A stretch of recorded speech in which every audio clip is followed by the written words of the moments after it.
Olá, amigos e amigas, participantes do curso de Naturopatia da Natufísio.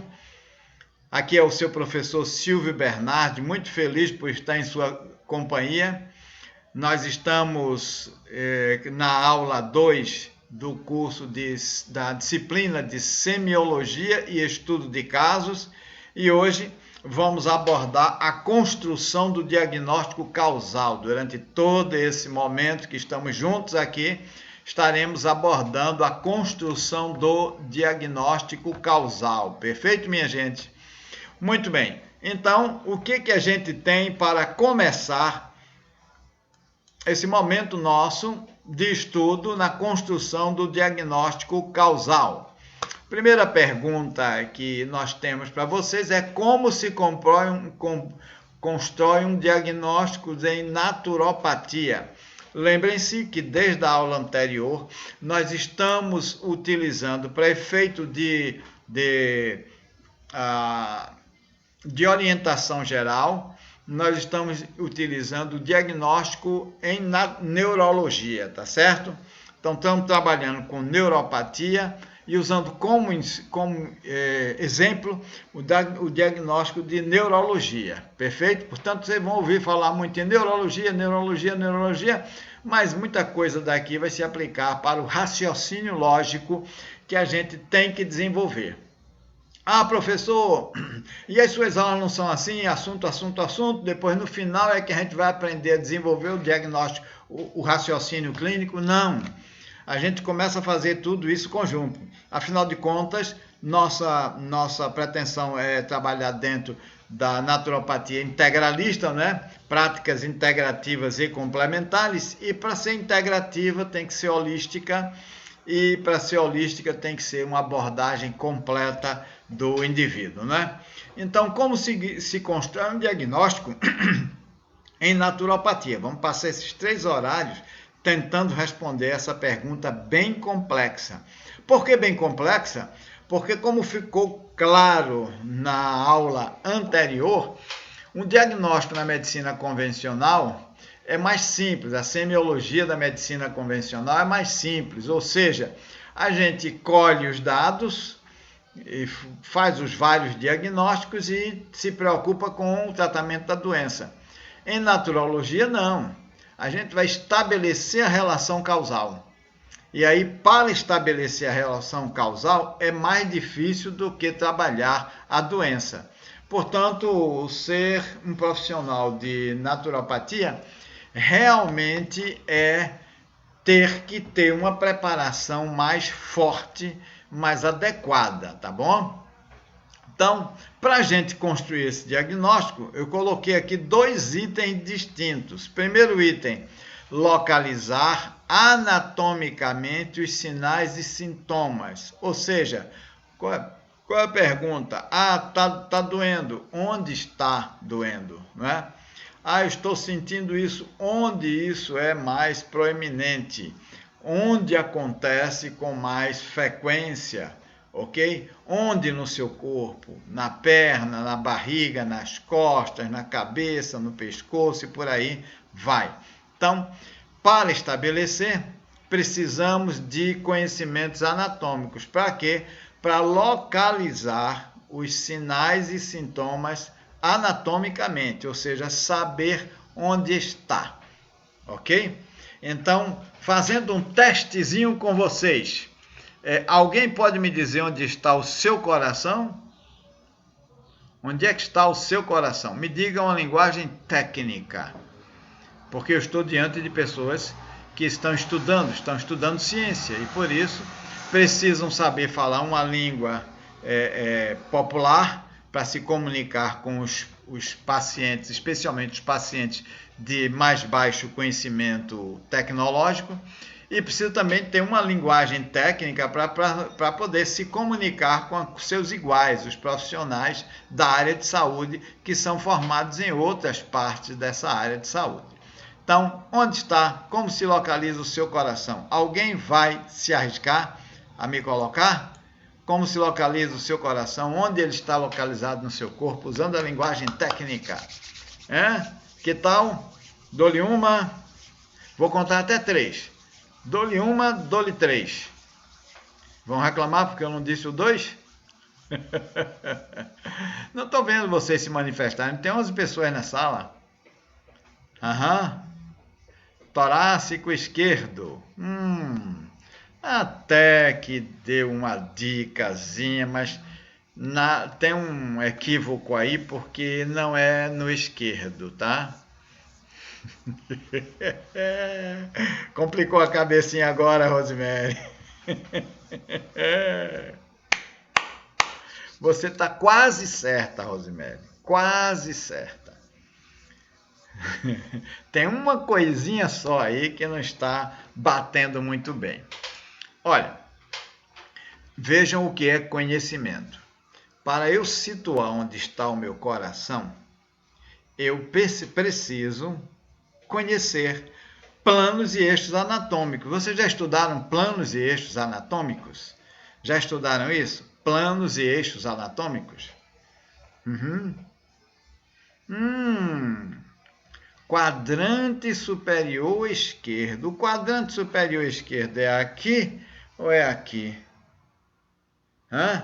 Se eu pegar a cabeça e dividir em 4, o quadrante superior esquerdo está aqui. O meu quadrante superior esquerdo. E agora? Como é que fica? E agora, como é que fica? Olha, Elaine está dizendo que não tem som. O que é que vocês fazem com ela? Digam aí para mim, o que é que vocês fazem com ela? Opa!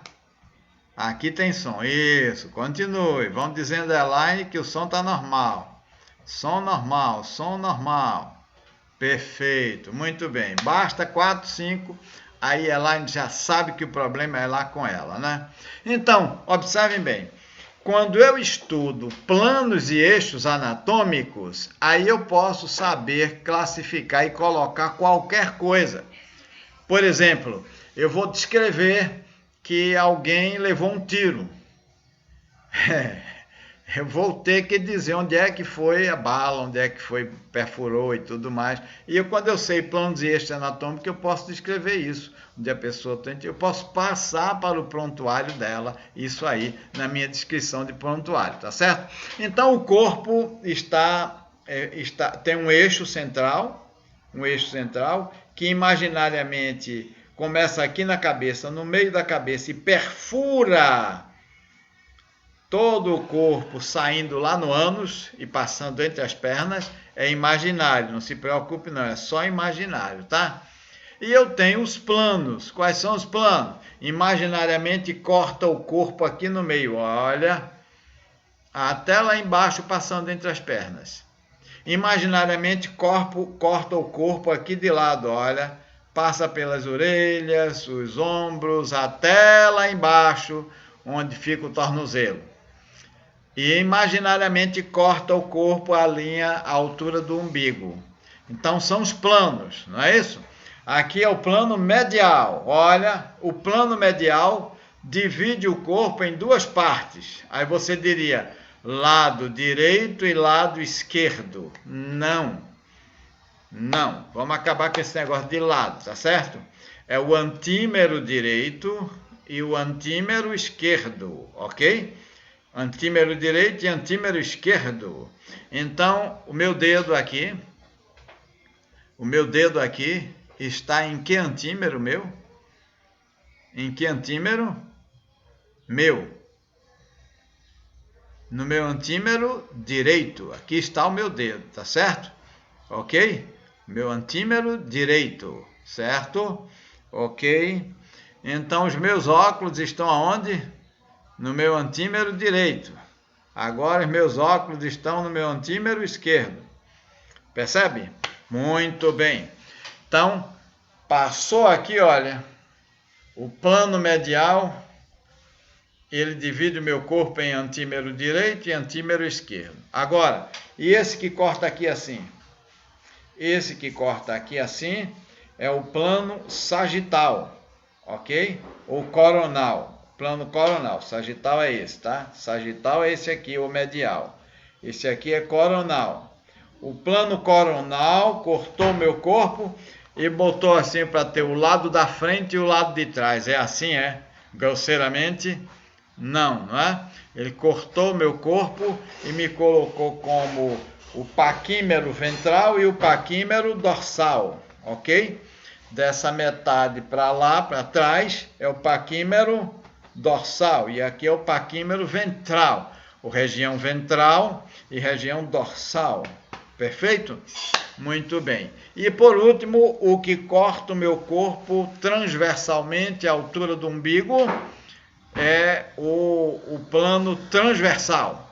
E ele dá para ver a parte de cima e a parte de baixo do corpo. Mas como é que isso se chama em anatomia? Não é? Metâmero superior e metâmero inferior. Assim, onde está o meu coração? Agora ele aqui, ó. Meu coração, meu coração. Onde está o meu coração? O meu coração está, olha só, 1/4 no antímero direito, 3/4 no antímero esquerdo, ok? Agora, ele está com o seu ápice, na sua base, aliás, sua base, voltada para cima. Então ele está no metâmero superior, ok? E ele está mais na parte da frente ou na parte de trás? Está na parte da frente, então ele está no paquímero, paquímero ventral. Então como é que está? Como é que se situa esse coração? O coração está 1/4 no antímero direito, 1/4 no antímero esquerdo, paquímero ventral, metâmero superior. Pronto, está localizado o coração. Quem souber planos e eixos anatômicos sabe do que eu estou falando. Então eu situei aí, não é? Onde é que é exatamente que está o coração. Para que eu usei esse exemplo do coração? Porque se o indivíduo tiver uma mancha na pele, uma mácula ou qualquer coisa, eu posso usar paquímeros e eixos para poder dizer onde é que está o cara. Agora, o plano aqui, o plano coronal, é mais para frente, é mais para trás, é aqui? Não. Como é que eu estabeleço ele? É simples. Eu tenho aqui 2 ossos parietais e um osso frontal. A sutura, que é a articulação entre o osso frontal e os 2 parietais, é a sutura coronal. Portanto, eu tenho que trabalhar o plano aqui. E a sutura, ou seja, a articulação entre os 2 ossos parietais é sagital ou mediana. Então, esse plano passa por ela. Portanto, tem a referência do corpo para isso, né? Como é que eu sei que alguém está com escoliose? Se é para a direita, se é para a esquerda? Como é que eu sei? Como é que eu sei se alguém está com a báscula de bacia? Pelos planos e eixos. Coloco a pessoa de frente para mim. Começo a olhar aqui. Aqui tem a sutura sagital dela. Aí vem por aqui assim, olha. Eu passo uma linha imaginária aqui no nariz dela e desce.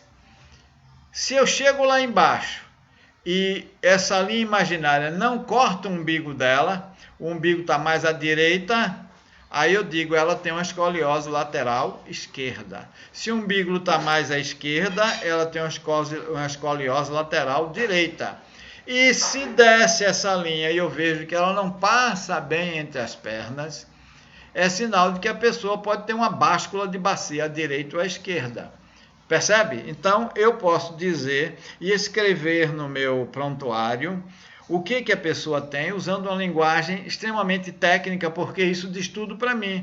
Mas eu preciso, para ter essa linguagem técnica semiotécnica, eu preciso ter o conhecimento de anatomia. Por isso que na aula de na aula de quinta-feira passada, eu coloquei para vocês que é importante o conhecimento de anatomia, de fisiologia, de histologia, etc e tal, tá bom? Agora, não fiquem apavorados se não tiverem esse conhecimento. Vamos buscar, porque a gente precisa ser extremamente técnico, extremamente profissional, e se livrar de estar acreditando em muitas besteiras que a gente ouve desculpe o termo chulo, besteira, né? Muita coisa que a gente ouve nos grupos de WhatsApp de terapias naturais, onde existem muitas pessoas sem o conhecimento técnico falando de coisas com autoridade tão grande, com eloquência tão grande, que até parece que é verdade. Ok? Muito bem. José Roberto está dizendo, tive que sair e atualizar o Chrome. Agora tenho áudio e vídeo. Ok, José Roberto Chinaglia, muito bem. Eu espero que todo mundo faça assim, não é? Siga o exemplo de José Roberto para a gente poder ter o máximo de aproveitamento aqui. Então, localizar anatomicamente depende do conhecimento de planos e eixos anatômicos, né? E os olhos, onde é que estão?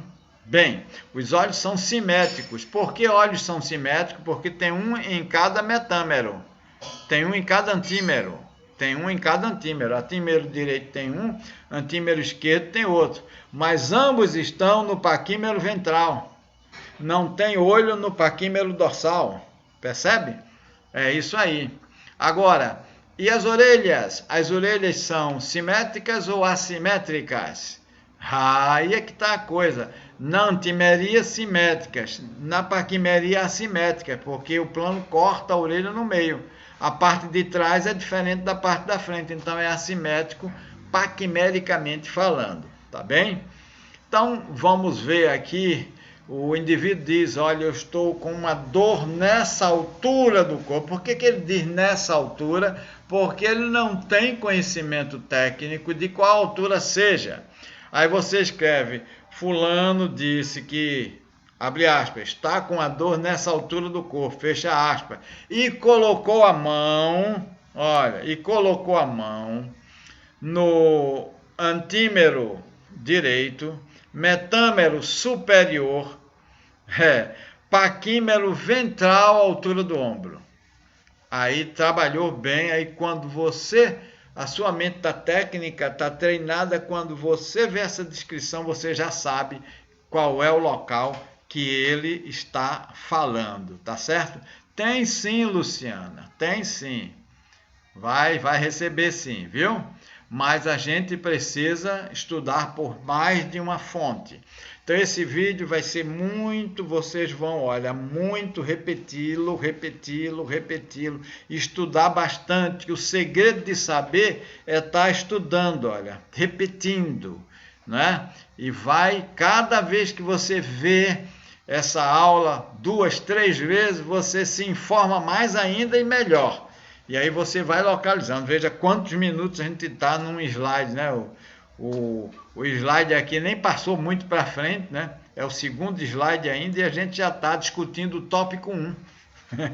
Né? Tão grande que é essa coisa do saber, do necessário conhecer para se tratar bem uma pessoa, tá certo? Muito bem, Luciana Gomes. Então, tópico 2, interpretar as características de apresentação em termos fisiopatológicos. Como está ocorrendo? Eu tenho uma dor no meu ombro direito. Tá, mas como é que essa dor está ocorrendo? Essa dor é só quando eu movimento o braço. Ok, então ela não é uma dor por pressão, é uma dor por movimentação, não há pressão. Se não há pressão, se a pessoa não sente dor mesmo com o braço parado, então tem menos risco de estar havendo um derrame, um edema, percebe? Porque não tem dor de pressão, ok? Raciocínio clínico, é isso que é raciocínio clínico, tá bem? Quando eu movimento o meu braço, assim, olhe para cá, aí dói. Mas se eu movimentar para frente e para trás, não dói. Pum! Aí vou eu para a anatomia. Quando ela abre o braço, dói. Mas movimentando o braço para frente e para trás, não dói. Ok, então nós não temos nenhum problema. Eu conheço a anatomia. Aí eu sei que eu não tenho nenhum problema no bíceps e nem no tríceps, não é? Porque o bíceps braquial, olha, ele é para se fazer isso com o braço, né? E o tríceps é para puxar o braço para o lugar dele normal. Ficou claro isso? Então não dói isso. Se não dói, não tem problema. E o problema está onde? Ah, o problema está quando eu abro o braço assim, olha. Ah, e dói aqui. Ah, qual é o músculo aqui? Então, é o músculo da injeção. Como é o nome dele? É o deltoide. Ah, então o problema é no deltoide dela.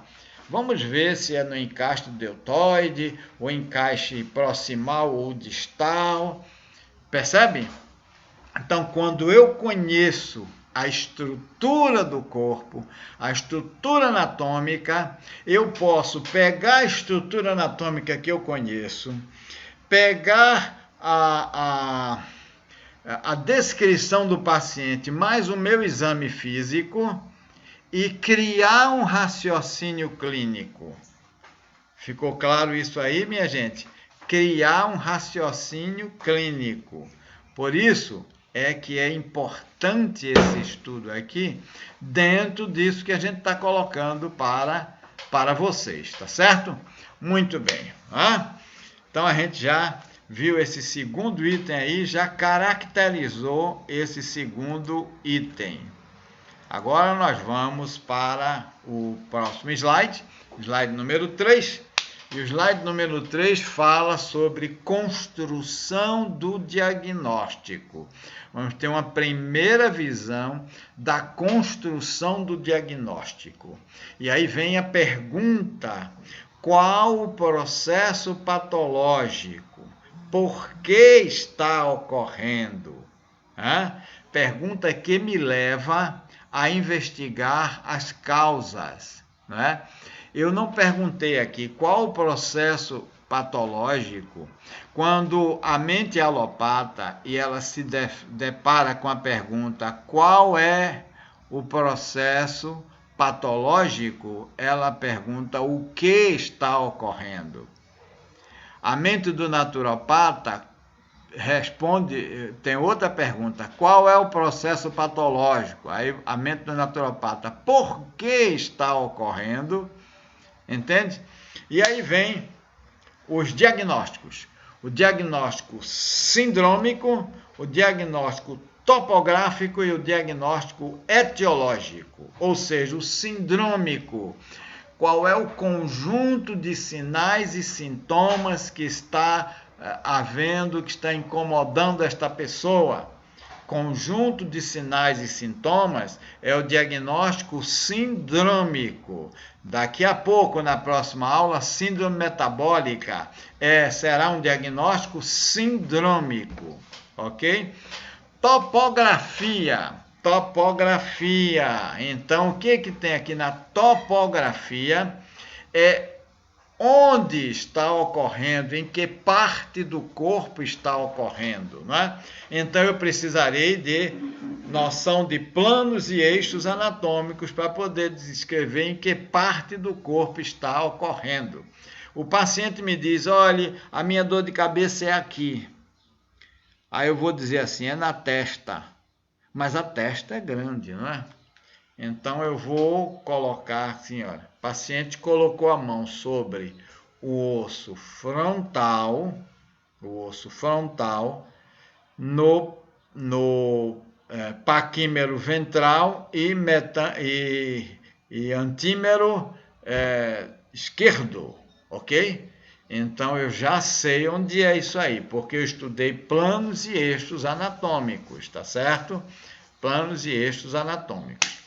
Diagnóstico topográfico está ocorrendo aqui.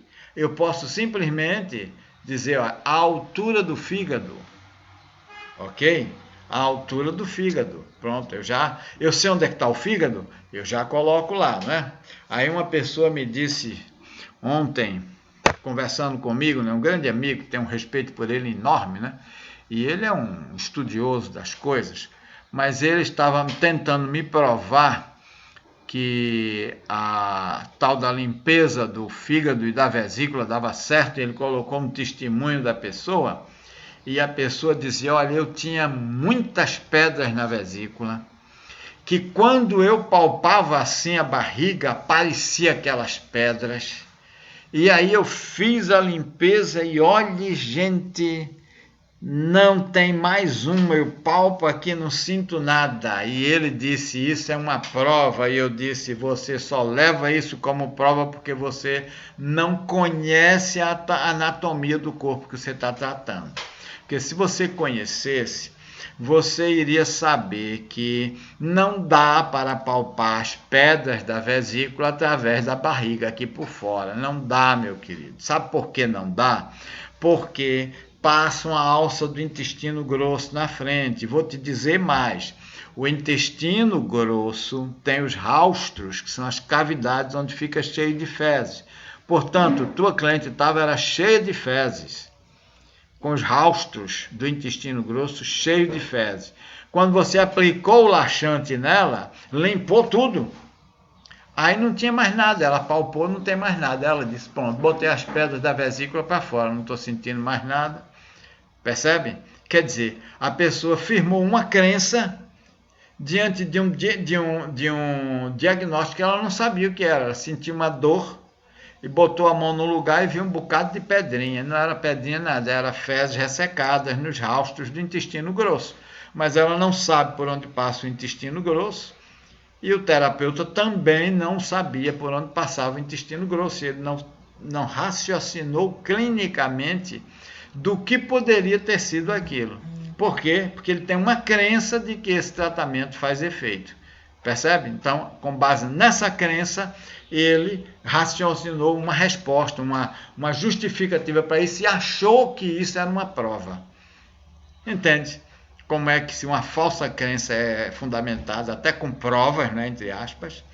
Então, diagnóstico topográfico é regional, não é?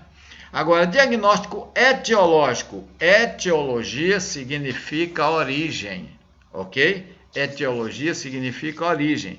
Diagnóstico etiológico é aquele que a gente faz estudando as origens, estabelecendo as origens do problema.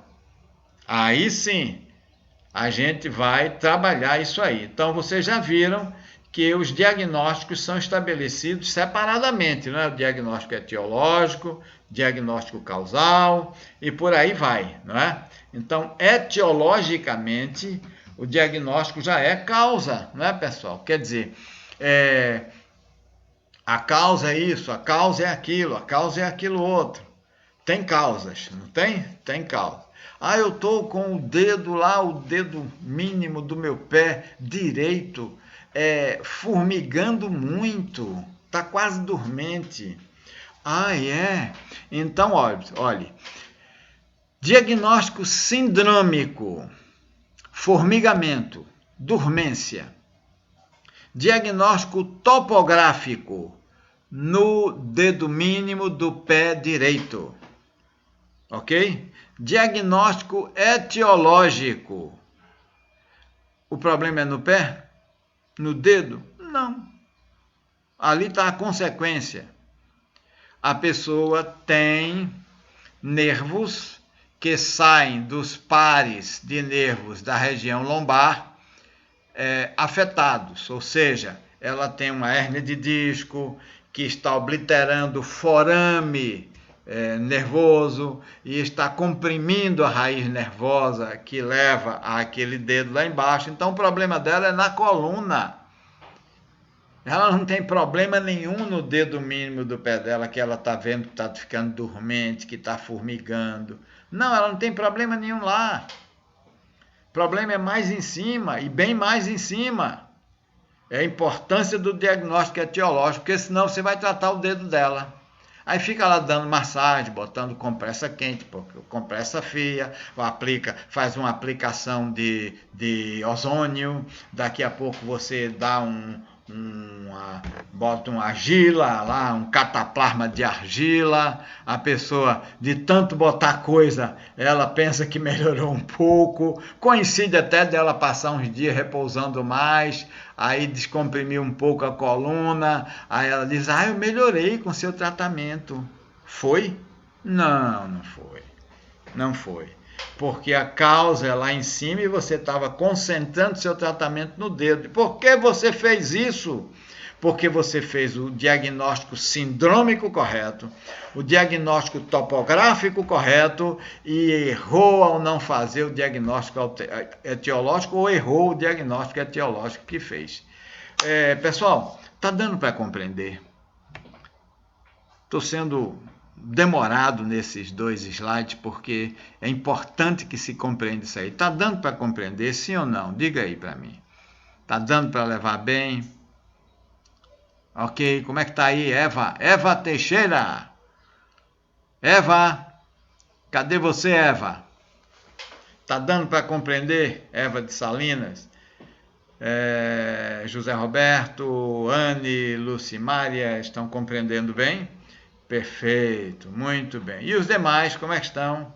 Cadê você, Alcione, Rodrigues, Silva, Nilda? Tá claro, não tá, Nilda? Graças a Deus, né? Ok, Daniela, de Salinas, Minas Gerais. Como é que tá aí? Aham. Tá bem? Tá compreendendo direitinho, Eva? Aham. Diga a Adão que se matricule no curso, viu? Ok, pessoal, vamos em frente, não é? Vamos em frente, então, né? Ainda dentro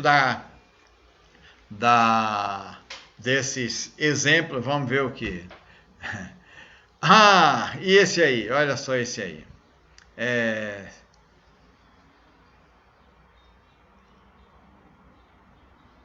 Sim, às vezes sim, Anne. Por isso que a gente tem que estudar, não é? Por isso que não é bom, não é prudente quando a gente entrega a saúde da gente a uma pessoa que fez um curso de fim de semana apenas, né? Então a gente tem que ter estudando, a gente tem que compreender a máquina, não é? Para poder tratá-la. E para isso vocês estão aqui, investindo em conhecimento, investindo em vocês, não é? Bom, então vamos lá, né? Olha esse aí. Ah, ontem eu fiquei tonto. E aí? Estou chegando a você como seu paciente porque ontem eu fiquei tonto. É um dado muito vago. Precisa ser mais esmiuçado. Pode ser uma bobagem e pode ser alguma coisa mais séria, mas precisa ser esmiuçado, não é isso? Então, ficou tonto. Isso pode, hipoteticamente, indicar um desmaio, e esse desmaio foi porque um baixo débito cardiovascular, ou seja, o coração não pulsou suficiente sangue para o cérebro para oxigenar o cérebro, você desmaiou, ou então uma sensação de giro e desequilíbrio, problema já não é mais cardíaco, cardiovascular, é do vestíbulo otológico, né? Lá dentro da região interna do ouvido, onde fica o labirinto, né? Ou então, um atordoamento contínuo por causa de uma anemia que a pessoa venha sofrendo, já é uma coisa crônica. Ou ainda, pode ser o quê? Uma leveza bizarra da cabeça, um problema psicológico, na realidade não ficou tonto, só pensou que ficou. Percebe? Então aí a gente está estabelecendo uma investigação, tá? E a gente está propondo hipóteses, ok? Então, como é que eu investigo a causa de uma enfermidade? Eu proponho hipóteses. Pode ser isso, pode ser aquilo outro. Aí eu vou verificar o que é que é. Tem uma hipótese aí, diagnóstica, desmaio, provocado por uma má oxigenação em virtude do coração estar pulsando devagar. Então vamos examinar isso aí. Exames complementares. Ah, não é isso. Tira a hipótese. Ah, é isso mesmo. Confirma, a causa é essa. Se eu tiro a primeira hipótese, sensação de giro e desequilíbrio do problema vestibular. Já teve isso antes. Quando você fica tonto, você tende a cair para um lado só e não para os dois. E eu vou fazendo perguntas e vou examinando para ver se o problema é do labirinto, ok? Então, se não for, descartada essa hipótese. Se for, aí está confirmada a hipótese e passa ao tratamento causal. Atordoamento, é por causa da anemia, tá ficando tonto com muita frequência. Eu fiquei tonto ontem, sim, mas só foi ontem. Na semana passada eu também fiquei umas 2 vezes. Bom. E já fez um exame de sangue? Eu fiz, estou com anemia. Qual o grau dessa anemia? Bom, então é ela, né? Anemia, má oxigenação do cérebro também, por diminuição da circulação sanguínea. Ou circulação sanguínea normal e diminuição de ferro, consequentemente diminuição do transporte de oxigênio. Então aí é só, identificou a causa, corrige na alimentação o ferro, corrige o intestino para absorver adequadamente, coloca uma vitamina Czinha para otimizar a absorção do ferro e vamos seguir a vida em frente, ok? Que mais? É uma leveza bizarra, um problema psicológico. Aí vamos também conversar para ver que problema psicológico é esse que está lhe deixando tonto de vez em quando. Então, isso aí é como criar o raciocínio lógico, né? Clínico. Luciana, verdade, é uma responsabilidade muito grande cuidar da saúde das pessoas. Precisamos estudar muito. Alcione, estou assistindo normal. Beleza. Estou feliz. Então vamos em frente, não é, pessoal? Vamos em frente. Não fiquem apavorados, viu? A gente não cria uma consciência clínica, um raciocínio clínico do dia para a noite. A gente precisa estudar e praticar. E por isso nossa disciplina tem 60 horas a hora para a gente praticar muito, tá? Tem muita coisa que eu vou colocar aqui, vocês vão dizer coisa do arco da velha. Mas faz parte do show, não é? Faz parte do show. Por favor, me descreva a sua tonteira. Olha lá, né? Então, aí a pessoa diz, eu sinto tudo rodando e parece que vou cair, como um enjoo no mar. Já abriu mais a cabeça? Quando eu pedi para o paciente que disse, eu tenho uma tonteira, me descrever a tonteira dele, é como um enjoo no mar, tudo roda, parece que eu vou caindo. Opa! Estamos prosseguindo, né, pessoal? Nessa análise, né? Então, o que é? É uma informação mais precisa, né? Esse paciente, com as próprias palavras dele, ele disse que era uma sensação giratória e vertiginosa. Eu aqui estou usando as palavras corretas para a gente colocar lá no prontuário do paciente. É uma sensação giratória e vertiginosa, né? Então, quando eu tenho esse dado, ele me permite um diagnóstico topográfico do sistema vestibular ou do tronco do cerebelo, percebe? Eu estou ainda em dúvida, mas eu já sei que não é um problema na rótula ou patela. Eu já sei que não é um problema no osso do sacro. Eu também sei que não é um problema na mão, nem um problema no nariz, nem no olho, nem na boca, nem no ombro, nem no coração, nem no pulmão, nem no fígado, nem no baço.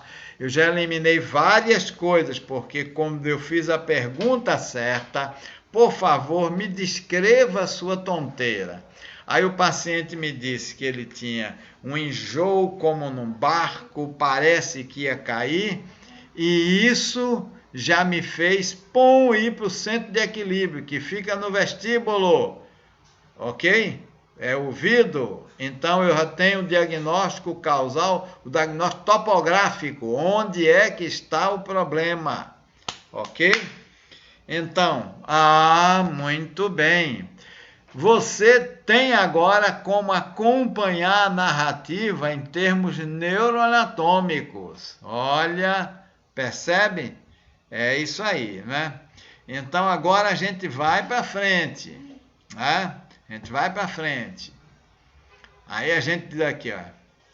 O que veio primeiro? Né? O que veio primeiro? Aí o paciente escolhe por onde iniciar e ele vai iniciar pelo mais dramático, não é? Então ele vai dizer que o primeiro veio a tonteira, para depois vir a vertigem, ou as quedas, ou alguma coisa assim. Aí você ataca com mais perguntas. Você já percebeu algo assim antes? Você está vendo que tempo isso já vem acontecendo, não é? E se ele foi com algum parente, não é? Aí você pergunta, por exemplo, a esposa do cara: você já teve isto há 2 meses com tontura e vômito? Ela está dizendo a esposa, né? Perguntou para ela, ela disse: você já teve isso há 2 meses com tontura e vômito? Depois que comeu, aí ele ataca. Depois que comia abacate. Tem que ter cuidado, porque às vezes o paciente estabelece umas relações causais e você pode ser induzido a isso. Ah, então o senhor é alérgico ao abacate. Não, tem calma, vai estudando, né? Então, olha, o início do quadro faz mais tempo, não é recente. Ele pensava que era, mas já tem uma informação da esposa dele que ele teve isso há 2 meses, né? Então, olha, o paciente atribuiu a um problema digestivo, o nutricional, o abacate, mas ele já teve há 2 meses, entendeu? Quer dizer, pode ter, ele teve agora sem ter comido abacate, há 2 meses ele comeu abacate, agora não, não é? Uhum. Aí vem mais pergunta: como aconteceu? Ok? Quais foram as circunstâncias que envolveram o início? O que o paciente estava fazendo quando teve a tonteira, quando teve a crise, né? Tinha alguém por perto? Tinha alguém que lhe pegou e que depois lhe contou o que estava acontecendo? E aí, uma das respostas possíveis: paciente, no momento da tontura rotatória, eu falava como se tivesse bêbado. Não dizia coisa com coisa. Isso disseram para ele, né? Quando ele ficou rodando tonto, ele falava como se tivesse bêbado. Olha, já é uma indicação, não é? Como aconteceu? Fala bêbada, não é? Então, esse dado permite o quê? Associar a vertigem a uma informação de disartria, quer dizer, ele não concatenava as palavras, ok? Ou seja, você agora tem dados inferindo que os sintomas não estão somente localizados topograficamente no sistema vestibular, mas também em áreas motoras da fala. Portanto, mais provavelmente dentro da cabeça, lá no sistema nervoso central, no que a gente chama de tronco cerebral. Percebe? Ah, então topograficamente temos um problema vestibular e um problema no tronco cerebral. Por quê? Porque ele não ficou só tonto e foi caindo. Ele também não conseguia articular as palavras, ele tinha disartria. Logo, se ele não consegue articular as palavras, ele teve algum problema no tronco cerebral, porque é lá que estão os neurônios que fazem com que a gente articule as palavras, ok? Quando se toma uma cachaça muito grande, você vê que o indivíduo fica falando, porque o álcool atacou, né, o tronco cerebral e diminuiu a capacidade do indivíduo de falar, ok? Então, olha, que mais? Você já pegou peças do quebra-cabeça e vai criando uma imagem anatômica causal. Percebe, pessoal? Que interessante, uma imagem anatômica topográfica, perdão. Como aconteceu? Aí, nesse caso do como aconteceu, deve-se dar uma explorada na sequência exata dos sintomas e o tempo de duração. Como aconteceu? Durou quanto tempo? Você caiu, não caiu, lhe pegaram, você mesmo conseguiu sentar-se, não é? Quanto tempo durou essa fala bêbada? Ou seja, você não vai perguntar, ô meu caro paciente, a sua disartria durou como? Ele vai dizer, coma? Ele não sabe nem o que é disartria. Então, ou seja, essa sua fala bêbada durou quanto tempo? Segundos? Minutos? Ele vai dizer, há muito tempo, ou há pouco tempo. Pouco tempo na concepção dele pode não ser pouco tempo na sua. Aí você ataca alguns segundos, minutos, durou horas, ok? Percebe? Então você vai trabalhando isso aí. Ok. Perfil. Quando você vai trabalhar o perfil, você vai trabalhar o perfil, intensidade e tempo. Ou seja, foi muito tempo, passou 1 hora, mas nessa 1 hora você falou bêbado, como bêbado, ou ficou rodando. Não, não, não. Isso foi logo no princípio. Depois foi passando devagarzinho. Percebe? Não, isso começou devagarzinho, depois foi piorando. É diferente. Então, qual o perfil do problema relatado pelo seu paciente? Vamos ver a intensidade ao longo do tempo, como é que aconteceu. Começou forte, foi diminuindo, começou fraquinho e foi aumentando. Começou fraco, ficou forte, depois diminuiu. Tudo isso é importante, não é? Então, olha, para você distinguir, por exemplo, se o processo foi agudo, ele teve início, não é, em minutos ou horas, com ou sem recuperação, não é? Então, é mais um fenômeno vascular, uma isquemia, uma enxaqueca, ok? Às vezes uma infecção, foi agudo, não é? Deu e passou dentro de algumas horas. Não sinto mais nada? Não, não sinto mais nada. Percebe? Então foi um processo agudo. Não, até hoje eu estou assim, o senhor imaginou? Fiquei meio bêbado, até hoje eu estou assim, eu não sei se a minha voz melhorou. Aí você já sabe que é um processo crônico. É um processo de longa duração, não é? Então, olha, se o processo é agudo, ele durou algumas horas e se exterminou. Se o processo é subagudo, ele tem início em minutos ou horas e ele pode vai vir crescendo em dias e semanas com uma piora progressiva. Aí pode ser um tumor, um abscesso. Mas se ele tem assim, ele dá e passa, ele tem recidivas, ok? E remissões, né? Passou, tá sentindo nada? Não. Daqui a pouco eu sinto de novo, depois nada. Pode ser um AVC recorrente, entendeu? Pode ser um problema sindrômico do cérebro. Quer dizer, você vai eliminando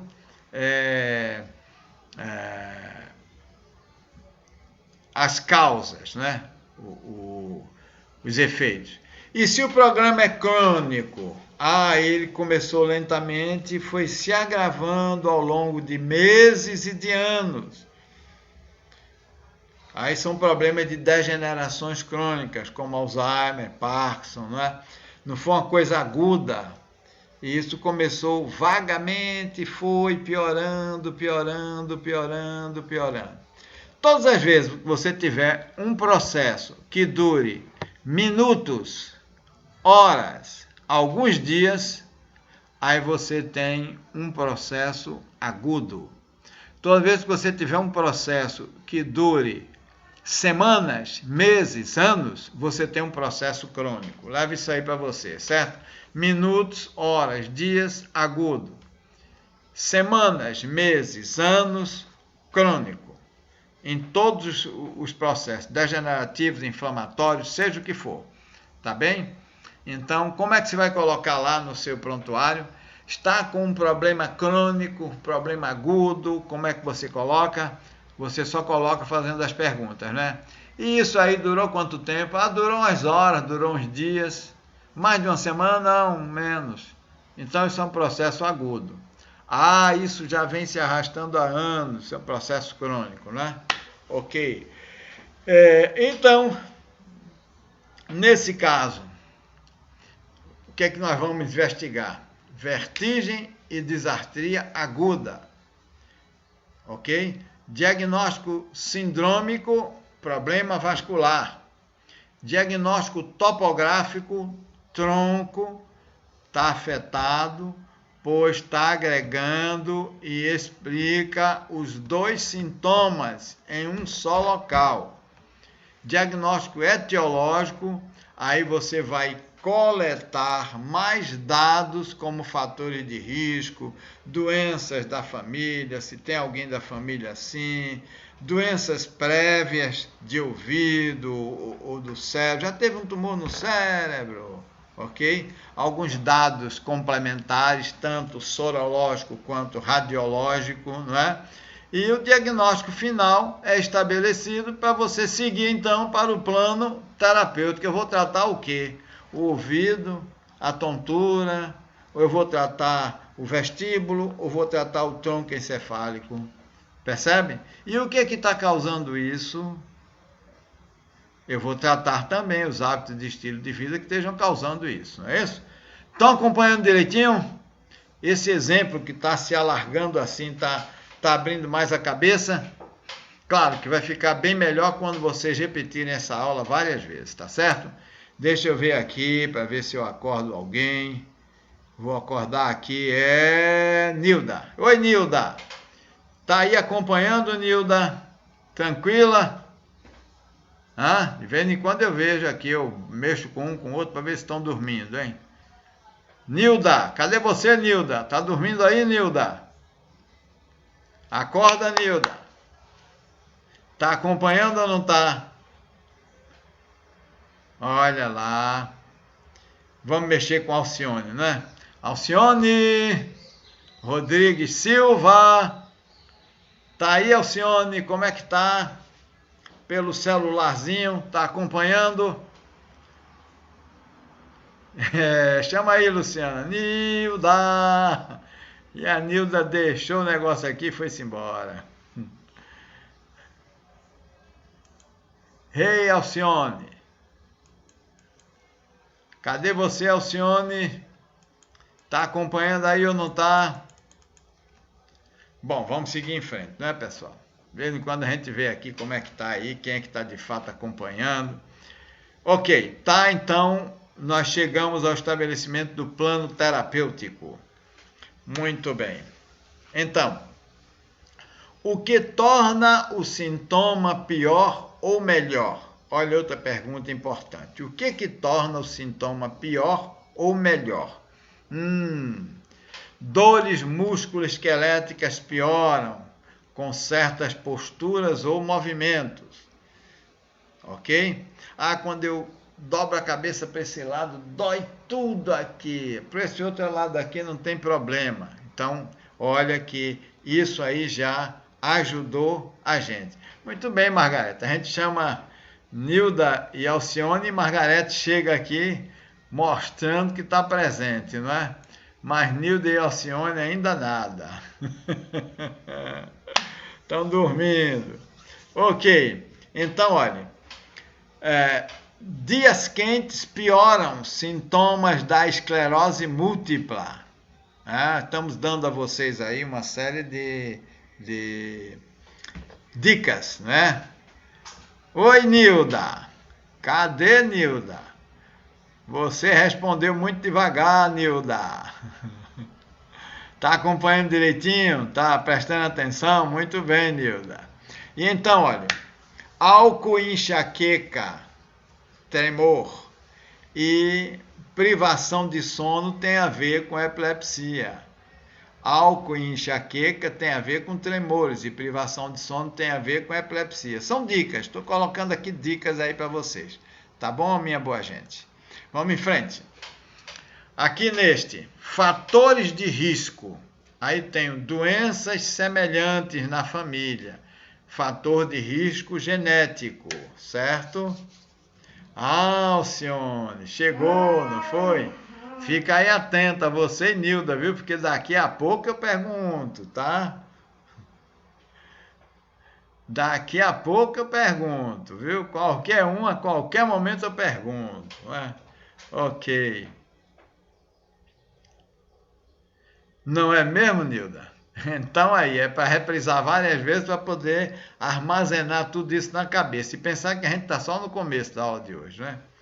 Então, pessoal, quando eu chego a isso aí, olha, eu tenho a possibilidade de ver se a pessoa tem essas doenças na família, então já tem um componente genético, não é? Se ela fuma, se ela toma álcool, se ela usa drogas, percebe? Se ela tem aterosclerose, se ela tem, então eu tenho um diagnóstico sistêmico, ok? Então, o meu marido fuma, não cuida do diabetes e da depressão, é a esposa que já está entregando o cara aqui. O meu marido fuma, não cuida do diabetes nem da pressão. Aí você já tem mais um indicativo, não é? Quer dizer, um diagnóstico causal, é fumante, né? E ainda é diabético e hipertenso, percebe? Mas não tinha dito a você como foi que ele chegou. Eu tenho uma tontura. Ele chegou para cuidar da tontura. Agora você já está descobrindo que ele é diabético, é hipertenso, percebe? Tem arteriosclerose. Então o negócio está ficando mais localizado e mais feio, tá ou não tá, pessoal? Então, a localização anatômica. Durante a coleta de dados, o médico deve perguntar a si mesmo: o que está dentro da lesão? O que está fora da lesão? Isso é localização anatômica, diagnóstico topográfico, tá? Qual é o local? Qual é o tipo da lesão? Isso é diagnóstico topográfico, não é? Então, o que está dentro da lesão? Qual a área anatômica que está comprometida para justificar os sintomas? Aí vem as informações por parte do paciente. Uma cegueira de um olho tem que estar em algum ponto entre a córnea e o quiasma óptico do mesmo lado. É só de um olho, né? Uma vertigem real. Então tem outras coisas. Tá ficando cego só de um olho. Então, olha, entre a córnea, que está aqui no olho, né? E o quiasma óptico, que está lá dentro do cérebro, tem que ter alguma coisa nesse meio caminho. Ok? Nesse meio caminho tem algum bloqueio, alguma obstrução, alguma coisa que está causando esse sintoma, né? O que está fora da lesão? Eu sinto vertigem, náusea, minha voz está enrolada, mas fraqueza da perna, do braço, disso, daquilo, não é? Agora, fraqueza na perna e no braço, não sinto, não, senhor. Aí já vai trazendo você para umas áreas do corpo que você está eliminando, porque aquilo não tem mais, não tem necessidade de você estar se preocupando com aquilo. Tem fraqueza nas pernas? Não tem não, senhor. Você não vai se preocupar mais com essa área do corpo, que é uma área que a pessoa não está referindo qualquer sintoma a respeito dela, certo? Então você vai determinar o que está normal e vai definir o que está fora da normalidade, tá bom? Muito bem, né? Qual é o local? Por exemplo, fraqueza, traduz perna, traduz perda de forças, ok? Qual o local? Aí eu tenho uma fraqueza no membro, na perna esquerda. Aí eu tenho uma fraqueza na perna esquerda. Como é que você diz? Fraqueza. A perna perdeu força. Você entende assim, tá certo? E aí você vai ver quais são os músculos periféricos, etc., que tem nessa região Para isso, você pode usar uma série de meios de exame, inclusive os exames feitos pelos médicos da própria pessoa. Ok, pessoal? Ficou claro isso aí para a gente ou não? Sim ou não? Então, a gente deu hoje aqui um prosseguimento, não é, gente? Dentro dos diagnósticos sintomatológicos, dentro do diagnóstico sindrômico, dentro do diagnóstico topográfico e dentro do diagnóstico etiológico, certo? Muito bem. Então, a gente para por aqui essa primeira aula. E a gente agora vai para a segunda aula, para a gente reforçar diagnóstico etiológico, tá bem? Que é a aula de síndrome metabólica que eu prometi para vocês, tá bom? Então, sobre essa aula que terminou agora, pergunta, tem alguma dúvida? Querem fazer alguma pergunta? Eu vou começar logo em seguida a aula de síndrome metabólica, ok? Vou começar logo em seguida a aula de síndrome metabólica. Mas esse é um momentozinho para você dar uma relaxada, tá? Tivemos aí 1 hora sentados, né? Um pouquinho menos, mas vamos dar uma relaxadinha aqui, tá bom? Vamos dar uma relaxadinha aqui. A aula de síndrome metabólica começa daqui a pouco. Façam alguma pergunta, vá tomar um copo d'água. Vá tomar um copo d'água, vá se preparar para o segundo momento da gente. Valeu? E aí? Perguntas? Vamos lá. Dá uma relaxada boa, levanta da cadeira, gira em torno da mesa, vai lá na cozinha, pega um copo d'água, vai lá no sanitário fazer alguma necessidade rápida, né? E volta, porque dentro de 5 minutos nós estamos fazendo a introdução da síndrome metabólica, que é a aula principal de hoje. Vamos lá? Quem vai? Temos cada vez que ser mais aprofundado nas perguntas? Sim, as perguntas começam superficiais e vão paulatinamente se aprofundando, né? Aí vai excluindo as hipóteses. Tem uma hipótese, eu não sei bem o que é, eu suspeito que é aquilo, vou fazer pergunta até eu poder confirmar a hipótese diagnóstica ou excluir a hipótese diagnóstica. Isso eu faço com diagnóstico sindrômico, diagnóstico topográfico, diagnóstico etiológico. Tá bem? Eu faço com todos esses tipos de diagnóstico, eu vou construindo cada um. Tá bem? Vou fazendo isso. Muito bem, boa pergunta, Rosemary. Quem mais tem pergunta por aí? Vamos ver aí. Deixa eu mexer com alguém aqui. Vou mexer aqui. Alguém entrou aqui com o nome de São Paulo. Não sabia que tínhamos um santo aqui no grupo de alunos. São Paulo. Quem é você, São Paulo? Quem é aí, São Paulo, hein? Quem é? Cadê São Paulo? Cadê São Paulo? São Paulo foi dormir. Não, deve ter ido tomar uma água, uma coisa assim, não é? Perfeito. Muito bem, pessoal. Ninguém mais tem perguntas? Nada a ver?